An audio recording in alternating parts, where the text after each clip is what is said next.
Thank you very, very much. For anyone that hasn't met me before, hello. My name's Dani Wallace and I am the Queen Bee, which is a ridiculously audacious statement to make.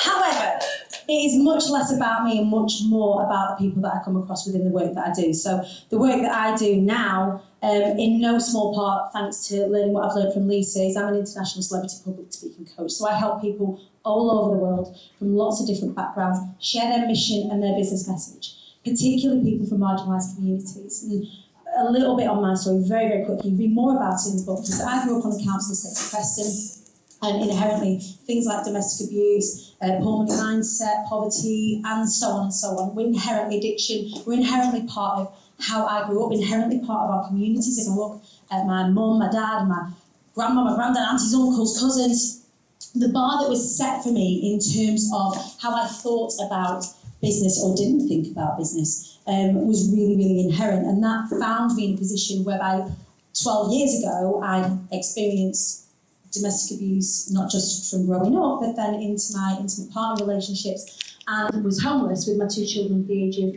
at the time, they were under the age of 3.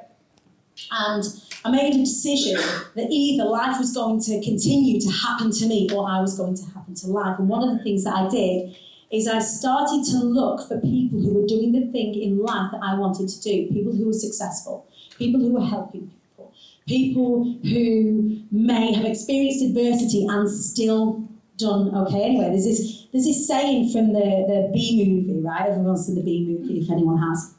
But once I got into a position of safety, there's this saying that aerodynamically bees shouldn't be able to fly. Their little wings shouldn't get the fat little bodies off the ground. But bees don't care. They didn't get the memo. Bees don't care what humans think is impossible, and bees fly anyway. And I clutched my pearls and I was like, it's me! I'm going to fly anyway! And so what I set about doing was asking for help. I came out of employment because of what I'd experienced. I'm sorry to swear, but I was completely fucking unemployable. I didn't want to be watched or managed or seen to. I didn't want to tell people when I was going to have a wee, or I didn't want to report. And if I was going to be a leader in a space, I wanted to lead and not manage, and people wanted to be managed and not led. And business for me saved my life. And I decided that if ever was to make a success of myself, then I would reach my hand behind me and help other people. And this is where Lisa comes in. Lisa put a status out on Facebook, and you can read about this in the book. She put a status out on Facebook before she was actually like, she's kind of a big deal now. She did this now. I know some of you in this room will probably experience the same thing. Like, you would not put out on Facebook, I'm going to Malta, does anyone want to come along?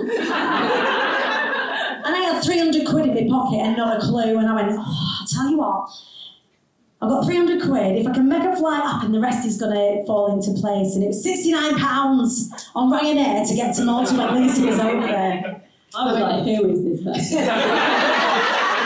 So I called Lisa and I said, Lisa, you don't know this yet, but we're going to be friends. And I have a habit of doing this. I'm like, Ash from Pokemon, the Pokemon ball, I'm like, I choose you.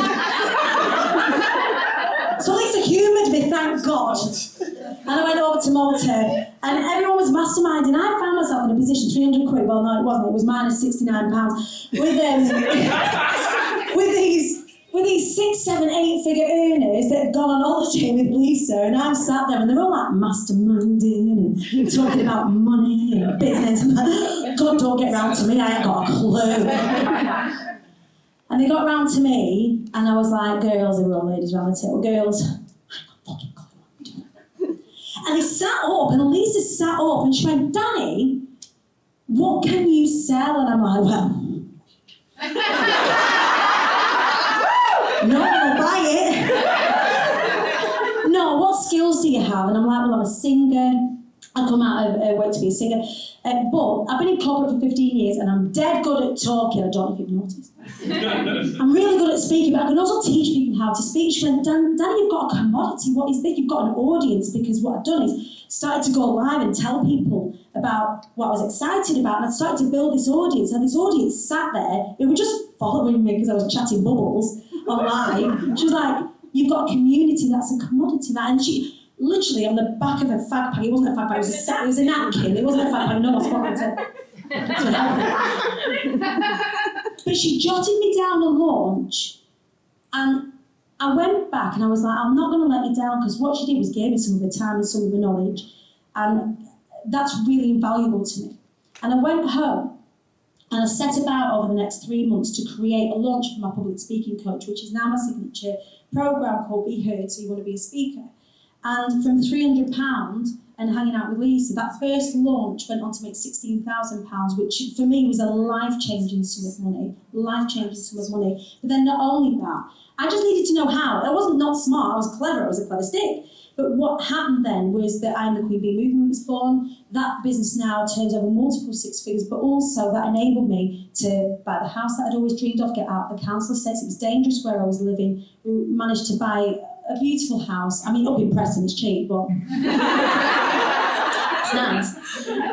I'm not having my windows put through anymore with tiny slash, which is great. I made it. But I didn't want much. I just wanted somewhere safe to live. So then I decided from that point, I know I've not got very long to speak, but I think this is really important because I know what it's But what was really important to me was safety and security for my family. I didn't want to create like crazy abundant wealth. I mean, I'm here for it. I'm not going to say no to it, don't get me wrong, but I couldn't get my head around that. But safety and security in the first instance. But from that, I was able to create the Fly Anyway Foundation, which is a CIC that I've created off of the back of IATQB and my audience, which helps people who've experienced domestic abuse build businesses. So what Lisa's done is not just teach me on a napkin something that's changed my life, but now changes hundreds of lives throughout the UK. What we have, because of things like social media, connectivity, mobile phones, laptops, internet, is something really dangerous, really toxic. Some of you in this room have experienced it, particularly if you're in the public eye. What if we were to use it for good? What if we were to use it with the right tools to help ourselves, if we're finding ourselves in that position, to make some money, but not only that, to create a ripple effect? And I know that our next